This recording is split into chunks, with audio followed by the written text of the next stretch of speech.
What is happening, guys? My name is Jamie. This technically isn't Norwich Reptile Shed, but today we're going to be working on the lighting in my Crested Gecko vivarium.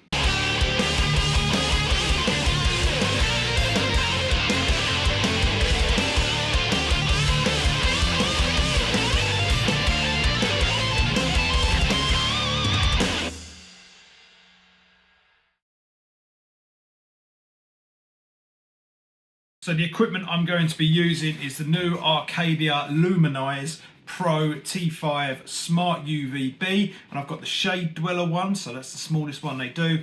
Plus I've got the LumenIZE Smart LED bar as well. And then to link these two together, I've had to buy a little link cable. Obviously you don't have to do that if you want to run two cables outside of the vivarium, but I'm just gonna, for a few quid, I added this on, and then I can link them all together, have one plug coming out of the vivarium, which is super handy.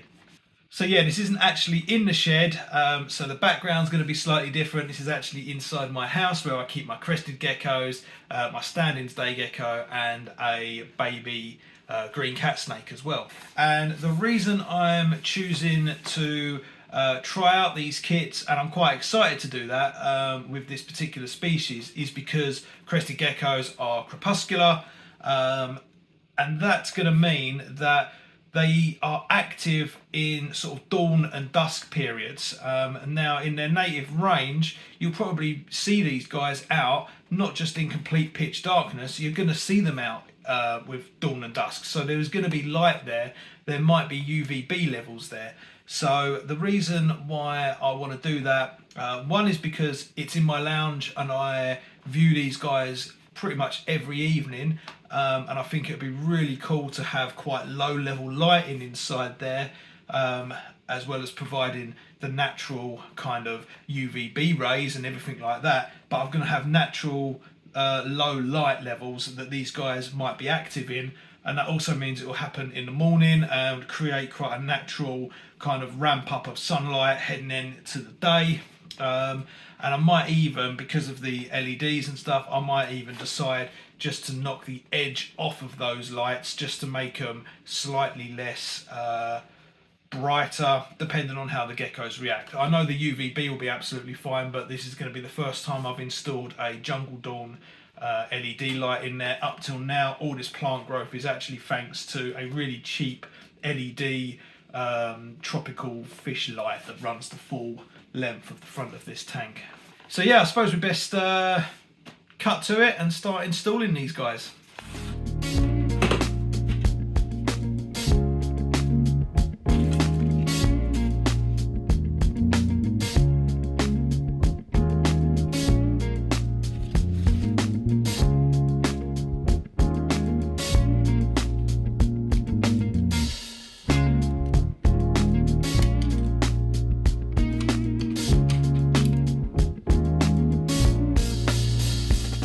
Okay, so the first thing I've noticed straight out of the box is the use of plastic. The clips that used to hold all your fittings for all the Pro T5 stuff and the LED stuff used to be metal, and they're now plastic, and they still come with my little bugbear, which is these tiny little screws.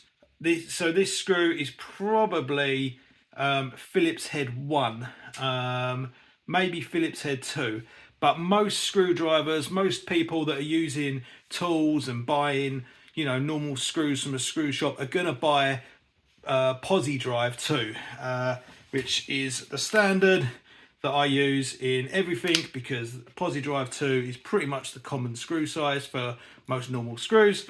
So my top tip is to switch out the screws. Go and buy yourself a cheap little pack, a couple of quid, of Posi 2 head screws. They only need to be 10mm, anything like that, just so they don't go through the other side of the vivarium. But these will save you a lot of grief trying to screw tiny little cheap screws into the vivarium wood.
Okay, so what do I make of the LumenIZE lights by Arcadia?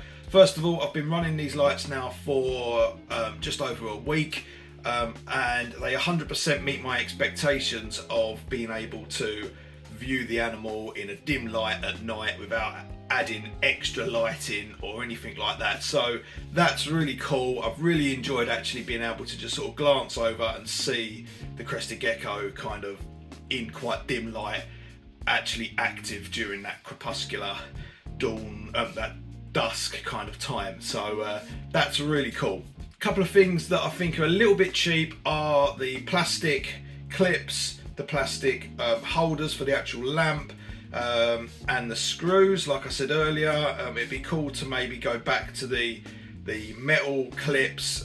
Seems a lot more secure and will last a lifetime.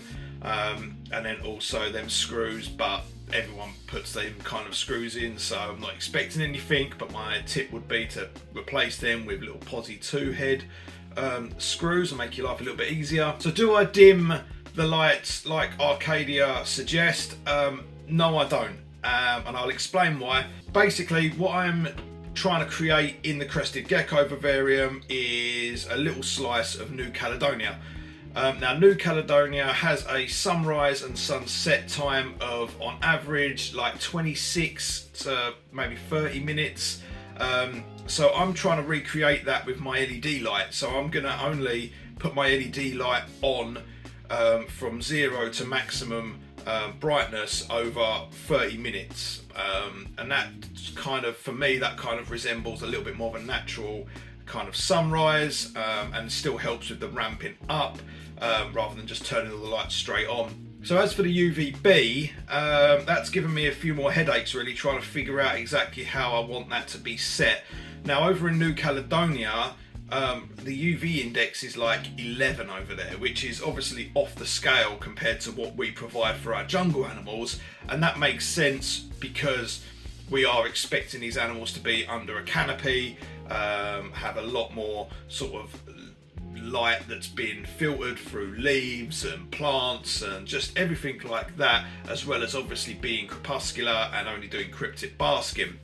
So that being said, I have gone against the 4-hour ramp up, and instead I've opted for a 1 hour, just to kind of in the evenings that helps carry the UVB light on, which is dimmer than the LED light, to create a little bit more of a darker sort of dusk light. So what I've been sort of playing around with in my head is that I don't really see the point in ramping up a jungle lamp for 4 hours, when in the wild that lighting, if they had access to that kind of high UV index, that wouldn't be anywhere near the low levels of UVB that we actually provide for these animals currently, which is why I've gone for more of a 1 hour ramp up. Other people suggest 30-minute ramp up, but these numbers are still quite far away from the 4 hours that Arcadia suggest. Obviously you can do your own research, figure that thing out for yourself. If you want to do that, that's fine. For me, I'm not that worried about the 30% power saving kind of thing.